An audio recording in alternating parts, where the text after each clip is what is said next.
Hey, what's up? Welcome back.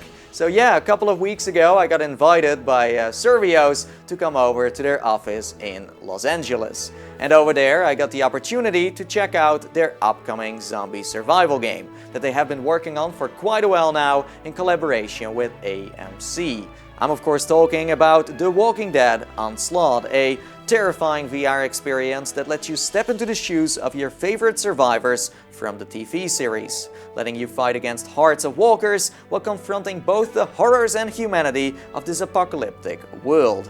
I will be giving you an exclusive sneak peek with commentary from Chris Thompson, the senior producer of the game. So I hope you are going to enjoy this video. Now it's time to jump right in and give it a try. Let's go!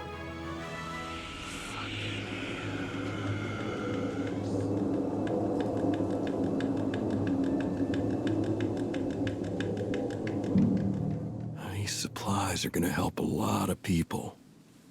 It's been a bad month. Well, by my reckoning, that should be more than enough to save some lives. Ready to go? Let's get to the van. Hey everybody, my name is Chris Thompson and I am the lead producer of The Walking Dead Onslaught, an upcoming title from Survios. And we're really excited for this one. It's leveraging a new system that we've built, which we call our progressive dismemberment system, which we're going to see in a moment. It's basically a combination of several different subsystems in order to make the feel of killing zombies just really satisfying. Haven't seen this in a while. Guess it's meant to be.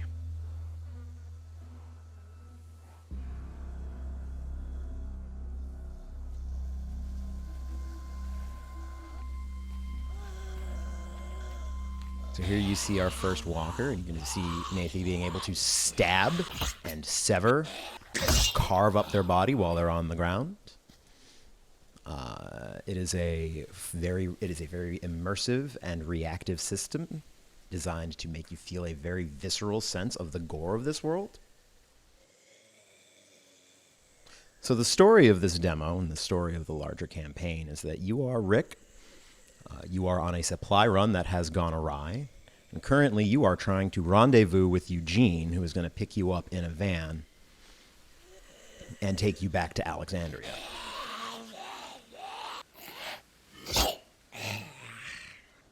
There you saw an example of another system that we've built for this game, which we call our melee restraint system. The melee restraint system is a way of actually physically interacting with the walkers so that you can shove them away, you can grab them by the neck and stab them through the head like they do on the show.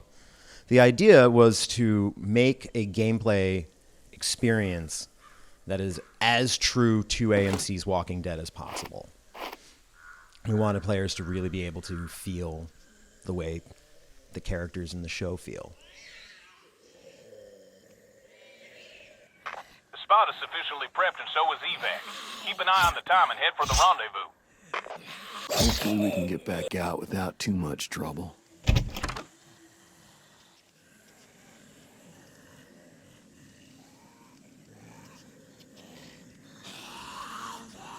Can't believe someone would leave this behind. And here we will see Rick has picked up the pistol.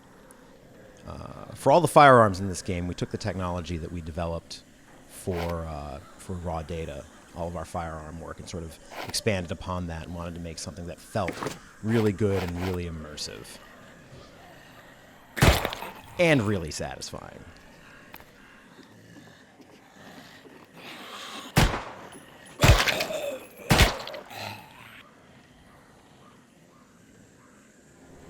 Now, along the way, you're going to notice Rick picking up some supplies. That ties into our progression system. The idea being that the characters are doing a supply run for the people of Alexandria. Not only can you gather ammo and health to regenerate your health and to get better weapons and more progressively exciting weapons, but you will also have pickups along the way that tie into our perk system. As you gather experience, you'll be able to unlock different perks for different characters. That sort of rewards players for playing and replaying the campaign. The campaign is only one mode that we will be shipping the game with. In addition, we have another game mode called Scavenger mode, which is a more multiplayer focused, although the campaign can be played co-op.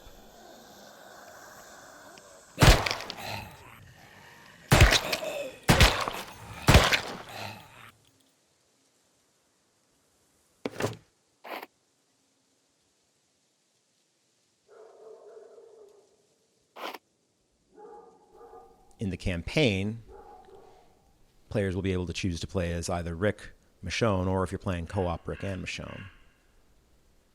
One of the challenges that we found in making this game and making the art for it that is to be faithful to the Walking Dead world is that in the world of the Walking Dead, the power has been out for several years.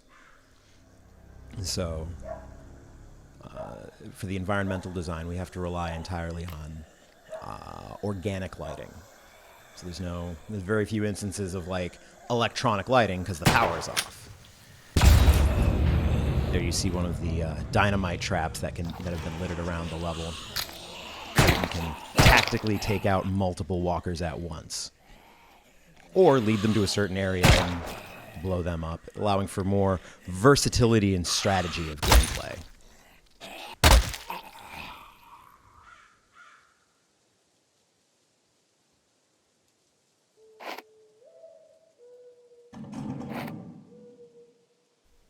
Also throughout the level, you'll see multiple instances of graffiti scrawled on walls.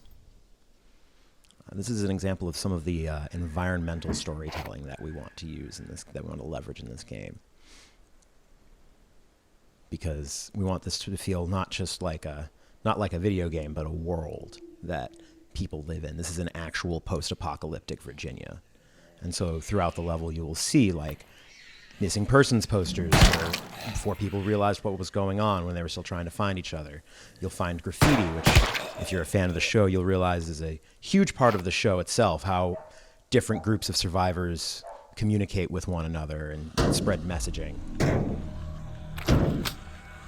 For example, this building here has been, as you get close to it, you'll see that it has been marked clear and then crossed out by another group of survivors and said not anymore, foreshadowing what we'll find within.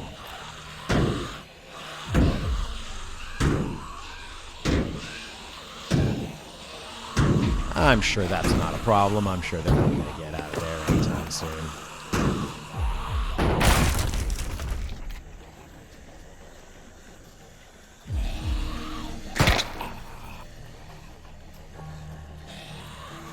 In the pursuit of being faithful to the show, one of the challenges in designing the walkers and how they function from a combat standpoint was how do we make one walker not much of a threat, but a large group of them very threatening to scale with the show.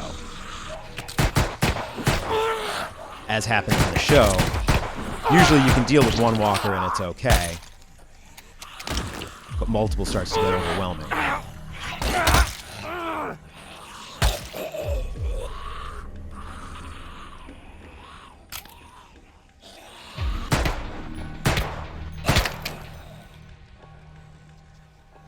As we can see from the player's diegetic health meter, he's taking some damage. He's going to want to grab one of those health pickups for himself.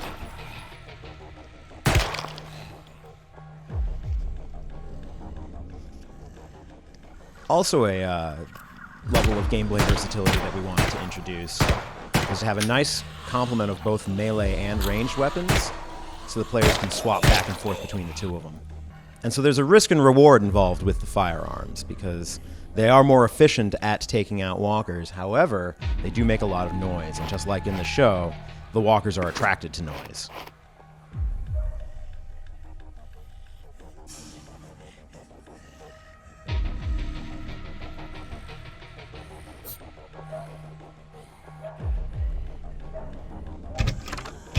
The time we can stay here is tick-tocking away.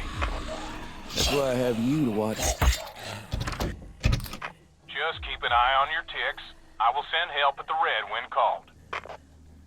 Fans of the show will recognize the vocal performance of Josh McDermott, portraying the character of Eugene. One of the benefits we have of working with the AMC property And our friends at AMC helping us develop this is that we get access to talent such as Josh to voice the characters and make the characters sound like the characters everybody knows and loves from the show. The 4 characters that players will be able to play in this game, in the final product, are Rick, Michonne, Carol, and Daryl. Also a benefit of having the AMC property is that we get to work with the character of Daryl Dixon, who does not appear in the comic books, but is very much a fan favorite for the show.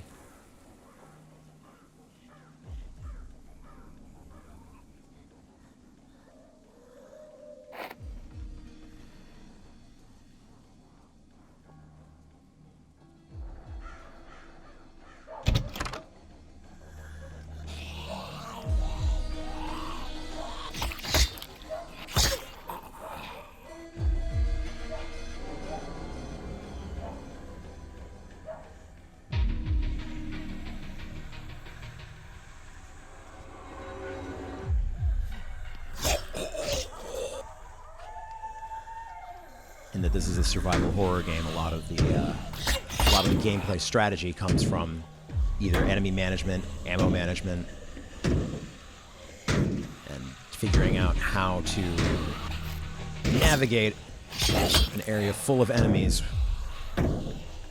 while mitigating your risk.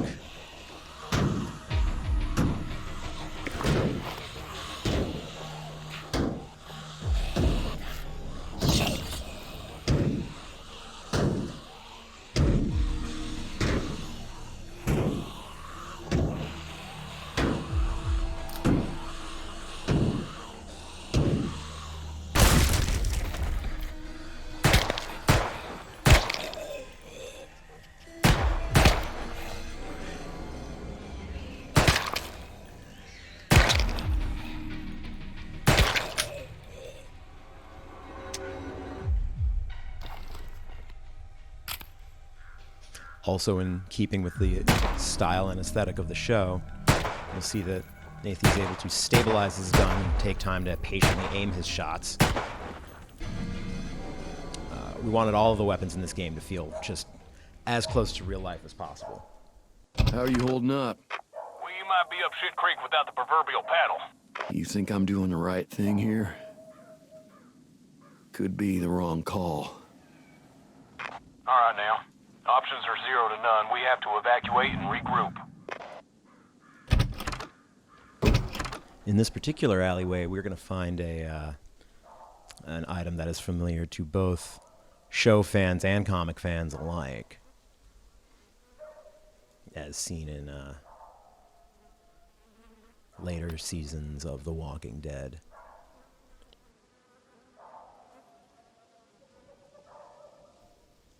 Here we have I've worked with less before. Lucille. Now, the fun thing about certain melee weapons in the game, like the baseball bat, is we wanted to make it feel as intuitive as possible. So if Nathie wants to use this weapon two-handed, he can put his hands on the bottom of it and swing it like an actual baseball bat.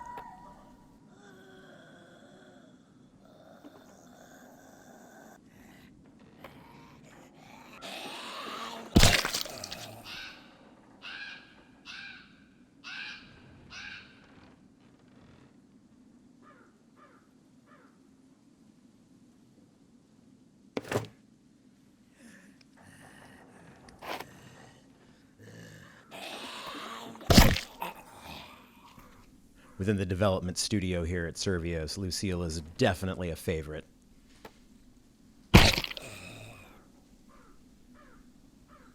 We've spent a lot of time swinging actual baseball bats to make sure that we got the actual, like, heft and sound and weight.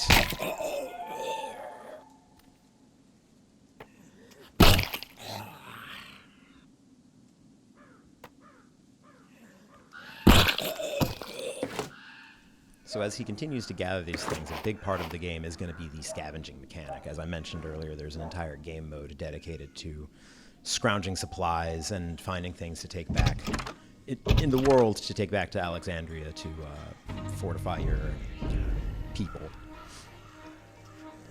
And in the game, it ties into your ability to progress your character and unlock perks. So in the final product, as the player progresses through the game, we're going to get a series of upgrading weapons and have sort of that sense of becoming more powerful as you get access to bigger and better things. Lucille is a special weapon from one of the higher tiers, which is why you can see she is doing a impressive amount of damage.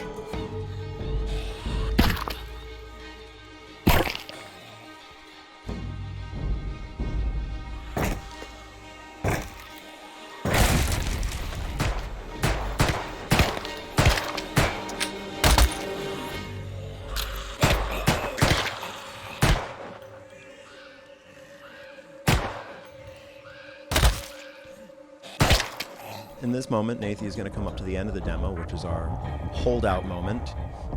Well, he gets to the rendezvous point, but has to defend himself while he waits for the van against the Walker horde. One of the challenges that we wanted to solve for was how to get the player into an environment where they can feel completely overwhelmed and surrounded by zombies. Speaking to the earlier challenges of how to make one walker feel manageable, but a mountain of them feel less so.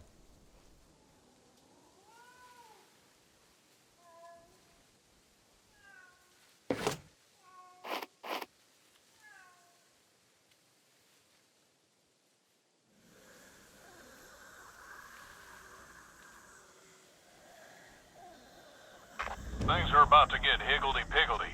The herd is headed your direction. We fully pulled the short straw on this one. Seems like our luck. Let's hope it changes soon. Despite the delivery delinquency, I still managed to secure our passage home. I recommend you try to ensure our maximum longevity for maximum hits. So this is our M4 weapon. It is designed to be fired both as a high accuracy weapon if you want to aim down sights, or it's also available as fully automatic. Just do burst fire and crowd control. Now in this moment in the demo, Nathie has arrived at the agreed upon rendezvous point, but Eugene is not here yet.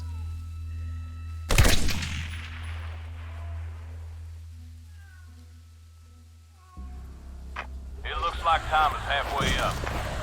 We need these supplies to keep our people alive. Don't quit.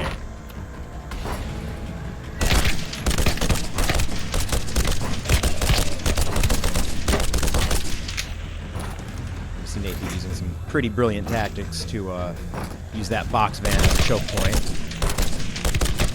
To manage the crowd.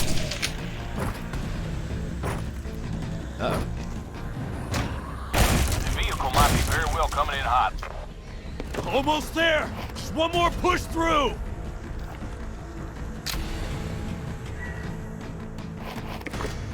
To manage both fronts here. Trying to get to that van icon where Eugene will be meeting him. Stand clear. We're coming through. Free up an exit. Get in the van.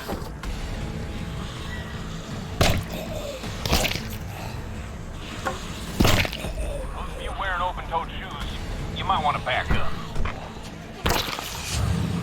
Alright. And that concludes this pre-alpha demo of The Walking Dead Onslaught. It's going to be available in fall of 2019 on PlayStation VR, Oculus Rift, and Steam. And that was an exclusive sneak peek of The Walking Dead Onslaught. Yes, I hope you enjoyed watching this commentary. If you did, then be sure to give it a big thumbs up. Let me know you care, and let's say you are interested and you want to learn more about this zombie survival game, then be sure to check out all the links in the description below. below. I want to give a huge shout out to AMC and of course Survios for giving me the opportunity to show this all off on the channel. This was a truly unique experience. I want to give a quick heads up too, because this was a pre-alpha, so it's only going to get more awesome from here. So stay tuned. The Walking Dead Onslaught will be coming out this fall to all major platforms. I can't wait to get my hands onto the full experience and jump in with my friends. That's going to be amazing. But for now, we gotta wait and see. Yeah, so that's about it. That's all I wanted to talk about. I will be doing a full review later down the road when it's finally launching. And now it's time for me to sign off. And as I always say, and I see you all next time. See you in the metaverse. Bye bye. See ya later.